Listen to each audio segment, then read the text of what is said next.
bonjour à tous et merci de cette invitation à participer à ces discours d'ouverture. 14e JRA, c'est une belle performance. Alors personnellement, ça ne me rajeunit pas, j'étais aux premières. Bon, mais c'est une très belle performance et c'est très bien qu'on ait pu les tenir, même si l'an dernier, ça n'a pas pu se faire pour les raisons de crise sanitaire. Alors, cette année, elles se tiennent dans une ambiance qui est effectivement, les précédents intervenants l'ont dit, aussi bien Jean-Michel que Claire, qui est plutôt morose pour la filière avicole. Alors, on pourrait espérer que l'épisode d'influenza aviaire qu'on est en train de vivre s'arrête le 14 mars, comme la pandémie de Covid-19, sur un arrêté du gouvernement.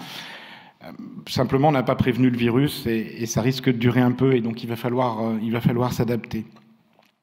Donc oui, on a cette crise et cette flambée vraiment inédite, et probablement qu'il faudra qu'on s'interroge quand on aura un petit peu mieux investigué les causes sur qu'est-ce qui provoque ça, y compris dans des départements où on connaît le professionnalisme des aviculteurs, aussi bien du côté de la filière reproduction que de la filière de production.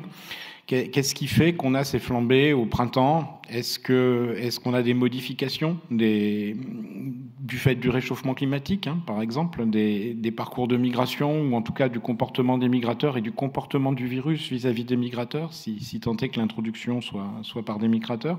Alors ça vient se rajouter, on l'a dit, à cette terrible guerre en Ukraine, et qui d'abord, je pense aux conséquences humaines de cette guerre, évidemment, mais qui a aussi des conséquences pour nous tous, et par rapport à notre dépendance des céréales et des tourteaux qui viennent de ces régions.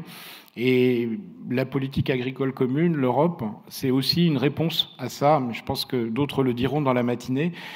C'est le plan protéique européen, c'est se réapproprier la production de protéines végétales en Europe. C'est sur le long terme, évidemment, mais c'est quelque chose, on voit que, enfin, moi qui étais gamin dans les années 70, on parlait beaucoup d'indépendance de l'arme verte, de l'indépendance agricole de la France et de l'Europe. On en reparle chaque fois qu'il y a une crise, il ne faut pas l'oublier. On a besoin de nourrir nos populations. On n'a pas nécessairement vocation à nourrir le monde entier. On peut faire de l'exportation, évidemment, et on le fait dans certaines filières d'excellence, mais on a besoin d'être autosuffisant et de ne pas dépendre de grands pays, certes grands, mais dont les conditions d'exercice de la démocratie ne sont pas les mêmes que chez nous. Malgré cela, les filières avicoles doivent aussi s'adapter à la demande des citoyens, on l'a dit, en termes de bien-être animal, de méthodes de production, probablement avec de nouvelles méthodes de production à venir, de nouveaux produits à venir sur les marchés, toujours avec une demande forte d'avoir des produits au moindre coût de la part de nos citoyens. Tout ça, ce sont des défis pour l'aviculture française. Et on sait que cette aviculture a une dynamique forte et qu'elle est capable d'y répondre. Simplement, il faut s'assurer de la soutenir pour passer ces étapes qui sont en ce moment extrêmement difficiles, puisque c'est simplement quand on est debout qu'on peut réagir.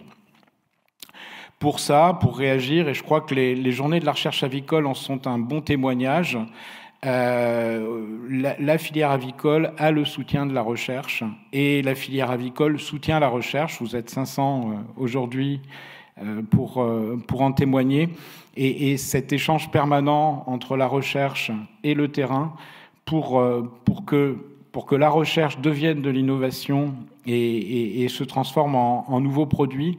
Les chercheurs ont cette volonté continuelle de l'entretenir. Nous sommes là pour aider cette filière, pour répondre à un certain nombre de demandes qui viennent de nos concitoyens. Et en tout cas, en ce qui concerne l'ANSES, mais on l'a déjà dit, Claire l'a déjà dit pour INRAE, et Jean-Michel pour l'ITAVI, on a la volonté de se structurer également avec des UMT, également avec un Institut Carnot Agri-Food Transition qui est on va dire, qui va de la fourche à la fourchette et qui peut accompagner un certain nombre d'innovations.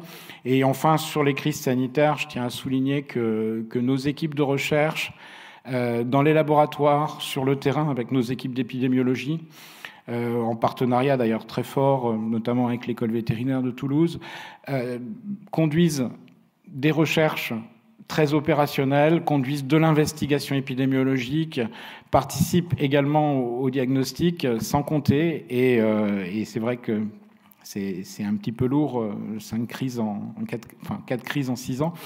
C'est un peu lourd pour nos équipes et je voudrais en profiter de cette tribune également pour saluer leur engagement.